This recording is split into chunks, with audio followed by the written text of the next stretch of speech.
Hi friends, ఈరోజు మనం premier ప్రోలో సీక్వెన్స్ని ఎలా క్రియేట్ చేసుకుంటాం చూపిస్తాను మీకు ఈరోజు. డే 1 ఫస్ట్ మనం వచ్చేసి సీక్వెన్స్లోకి వెళ్తాం.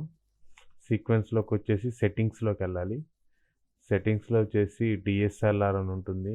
డిఎస్ఎల్ఆర్ అంటే మన కెమెరాస్ అవన్నీ ఉన్నాయి కదా, మనం ఏ కెమెరా అయితే షూట్ చేసామో ఆ కెమెరాకి సంబంధించిన ఆప్షన్స్ అన్నీ ఇక్కడ ఉంటాయి. నేను వచ్చేసి ప్రస్తుతానికి కస్టమ్ పెట్టుకుంటున్నాను. ఫ్రేమ్ రేట్ అనమాట, ఫ్రేమ్స్ నేను 29 పెట్టుకుంటున్నాను. ఇది వచ్చేసి మనకి ఫుల్ హెచ్డి 1920x1080 అనమాట సీక్వెన్స్. లేదు నేను ఒక అడ్వర్టైజ్మెంట్, మన యూట్యూబ్లో అడ్వర్టైజ్మెంట్స్ అన్ని చూస్తూ ఉంటాం, దాని సీక్వెన్స్ వచ్చేసి 1080x1080 అదనమాట.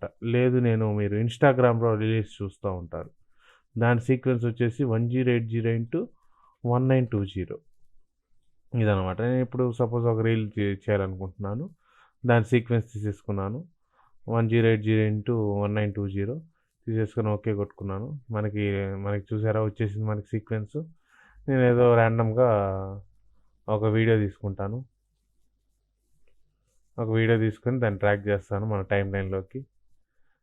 మనకి ఇలా అడుగుతుంది, this clip does not match the sequence settings, change sequence to match the clip settings. అంటే బాబు అదేం చెప్తుందంటే, బాబు నువ్వు షూట్ చేసిందేమో ఫుల్ హెచ్డి అంటే 1920x1080 అంటే మనం 2K 4K స్క్రీన్లు అంటాం కదా, రెజల్యూషన్స్ దాంట్లో షూట్ చేసావు.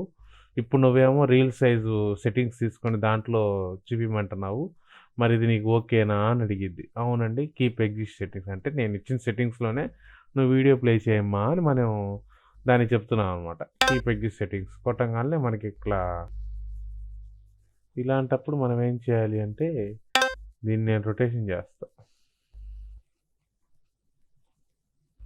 90 పెట్టుకుంటాను. Okay, fit.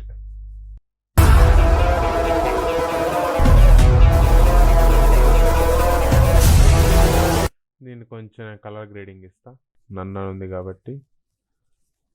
ఓకే, చూసారా చేంజ్ అవుతుంది. ఓకే, కొంచెం డార్కే పెడదాం ఏమైతే.